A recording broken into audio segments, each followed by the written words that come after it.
Well, let's take a look at Chapter 19, Section 1, Part 1. The title is Europe Expands Overseas, or in other words, we could say Europe is taking over other countries, not with the military, but through economic power. So read between the lines, people. It's all biased. But what we have going on here are these European countries: Great Britain, Germany, Russia, France, Japan, I believe Italy too. I don't see them at the table here, but they should be there. They're going to carve up China, because China has a lot of raw material, a lot of good stuff in China, and these European countries, they don't want to fight with each other over China, so they just decide they're going to carve it up, kind of to stay out of each other's way. Problem solved. Of course, no one is really asking the Chinese how they feel about this, but who cares, right? So let's move on. And by the way, look at maps when you get a chance, all right? So we're talking about China. We're talking about these European countries and Japan and Russia. Russia's mostly in Asia. Russia is the biggest country out there, by the way. But anyway, going into China here, and of course the name of this section is the extension of European culture, or we could call it the imposition of European culture on people who don't want to be imposed or introduced to European culture.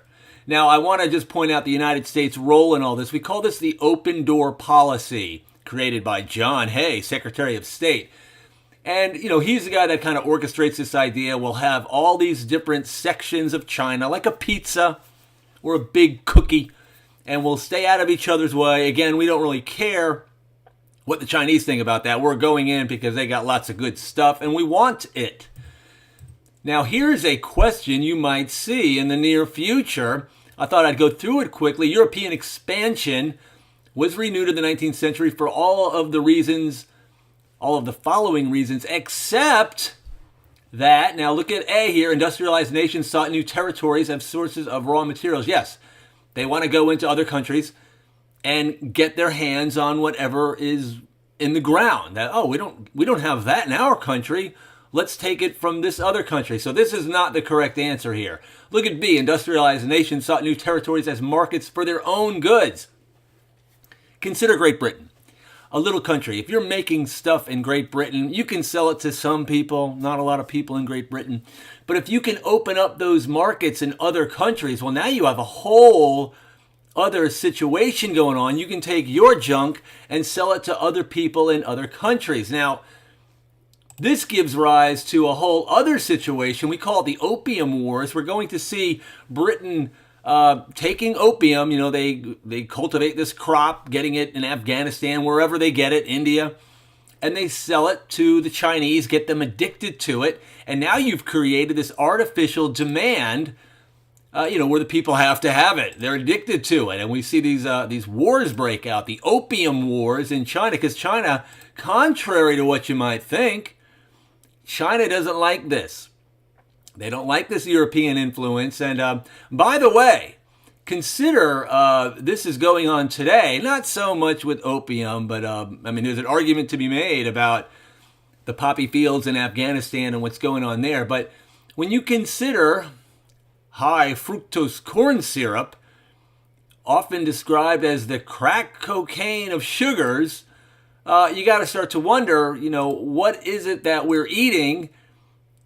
Forget about tobacco and alcohol and all those sort of addictive things. The food that we eat, arguably, is addictive, and so you got to have it. And so this is kind of going on right now, and it doesn't end there. You can talk about the internet, this internet addiction disorder. Do you play video games? Are you compulsively shopping? And, a lot of people are talking about this. I don't know if it's real or not, but there's probably something to it. So you think that you're just sort of making the decision, I'm going to buy these cookies and I'm going to play those video games. Are you addicted to something? It's a great marketing campaign. Not very ethical and moral, though. So let's leave that alone and move on here. Nationalistic pride prompted other countries to seek to build overseas empires. That, my friend, has been going on forever. And so the answer to this question would be nations wanted to spread ideas of monarchy and feudalism, okay? That is not a reason to expand.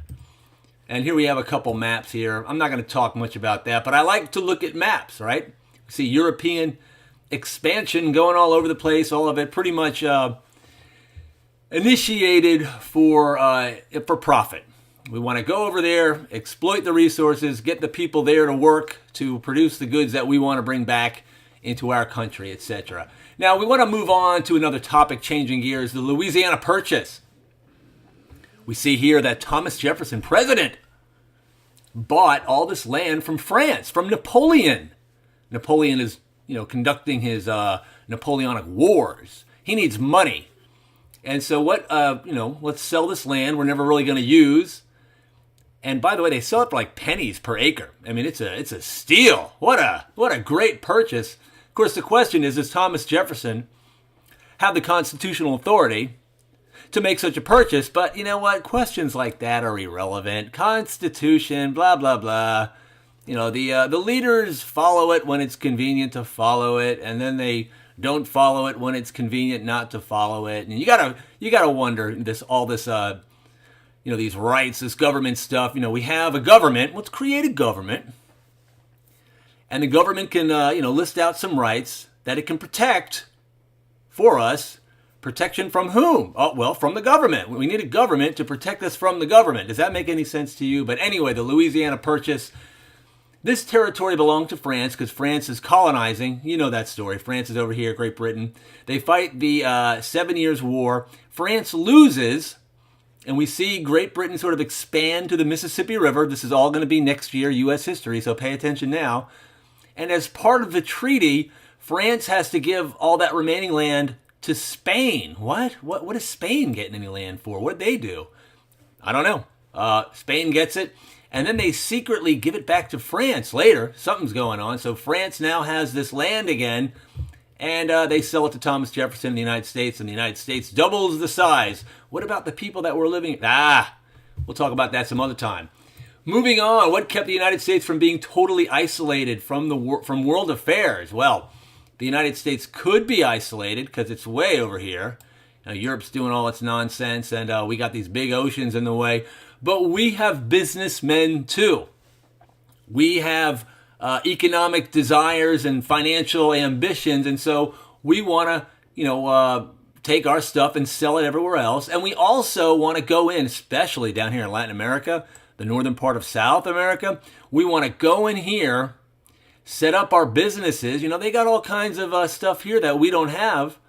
Set up our businesses and find a government, or maybe overthrow a government and set up a new one that will be friendly to the United States. So the expansion of foreign trade and investments by American merchants and businessmen, that keeps us from being isolated. Easy. I don't want to come across as being unpatriotic. So here you go, all right? There, everyone's happy now. So let's move on here. Now we change gears again to the Spanish-American War. Now, why was this war fought? Well, you got to remember, Spain was a big empire, controlled a lot of territory, and the argument is that they're being very oppressive. The Spanish government is oppressing the Cubans down here. Cuba doesn't want Spain controlling them. Can you imagine that? These people don't want a foreign country controlling them. What is wrong with the Cubans? Why wouldn't they want that? So this is apparently what's going on. And this will give the United States reason. We have to go in here and liberate this country from Spain. And by the way, there's a lot of sugar business, all kinds of stuff down here that we could send our companies down there to sort of, produce these goods and sell them and make a bunch of money. And, here's a look at the old Spanish Empire. And then it's not been going well for Spain for quite some time. And then you see Cuba right here. And then you see the Philippines here. So we get this war going. We go in here. We kick the Spanish out of Cuba. Now we control. We're calling the shots now. And then we'll go over here and kick them out of the Philippines. And look how close we are to China. So this really opens the door to the United States to get into China. But of course, it also opens another door. The Filipinos that live in the Philippines, they didn't want Spanish ruling over them, and they certainly don't want the United States ruling over them, so we get bogged down in another war after we finish off the Spanish. Now we got to fight the Filipino. I apologize for breaking into our transmission, but here's a website that provides some information about the Philippine-American War, something that you don't read about in the textbooks, and in this website, there are pictures that show the realities of war. Again, things that we don't see. Typically, what we know about war is through video games and movies and TV, where everything is glorified and stuff like that. But the realities of war paint a whole different picture, and that's certainly not going to be good for recruitment. And so it's something to consider. You want to take a look at both sides of every story. And I think they are Muslim predominantly in this area, so we see that whole Islamic thing going on back in 1898. That's when the Spanish-American War was fought.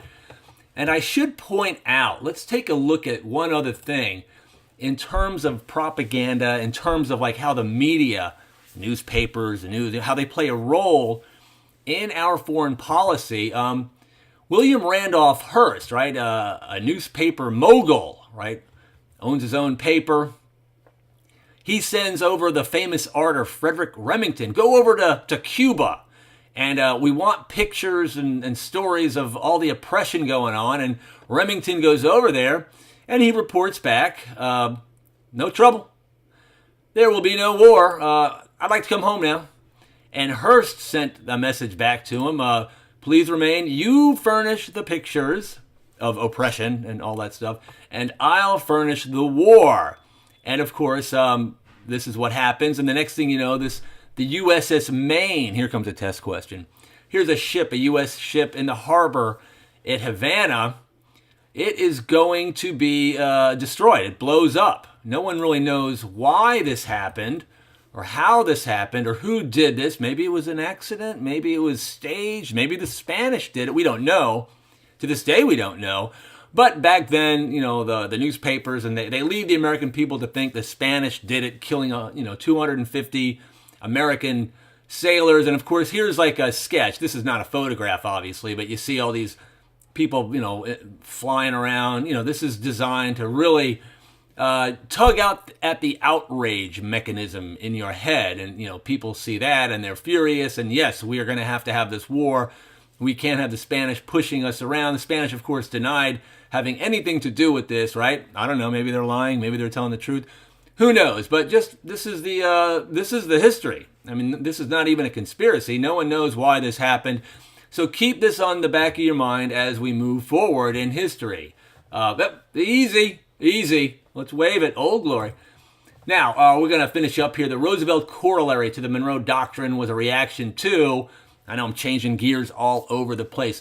The Roosevelt Corollary, understand, this was created by, the Roosevelt Corollary to the Monroe Doctrine. Okay, so let's look at the Monroe Doctrine real quick. This happened during the presidency of James Monroe, and basically what he's saying is this. We don't want Europe coming over here to the Western Hemisphere anymore. We want Europe out. No more colonization to happen over here. Europe, you stay out of the Western Hemisphere, and we, the United States, will stay out of Europe. That's sort of the deal that he puts on the table with no real means to enforce it, but just sort of laying the precedent. So this is around, 1820-ish, let's say. So we fast forward about 80 years. President Roosevelt is now calling the shots. He's going to add to the Monroe Doctrine. Think of the Monroe Doctrine as like the bold title, and then underneath it in a smaller font is the Roosevelt Corollary, which basically says the same thing. We don't want Europe coming over here, because what's been going on is we have countries in Latin America and South America that owe money to Europe, to Germany, to Great Britain, and they can't pay. They can't pay these debts, and so Europe is saying, hey, we're coming over there, and we're basically going to send our military in, and we're going to get paid, or we're going to, take over if you don't pay. And Roosevelt is saying, no, that's not going to happen. You're going to stay out, and we'll end up, the United States will pay those debts to Europe. And now these countries in South America, Latin America, whatever, they're going to owe the United States. So this gives us the opportunity to send our military down there and, start influencing the government decisions and set up our own government or friendly government. And here we see the Roosevelt Corollary asserted a right of the United States to intervene in order to, quote, stabilize, end quote, the economic affairs of small states in the Caribbean and Central America if they were unable to pay their international debts. So let's pay off those debts, get these countries indebted to the United States, and now we have sort of all the support we need. We have the pieces on the table set up so that we can go down there and do whatever it is that we want to do. Now, here's a couple questions that you might see, just throwing them out there. Frontier states of the United States did not enter the Union on an equal basis with the original colonies. Is that true or is it false? Okay, good job. Here's another easy one. The U.S. has historically favored alliances with European powers, right?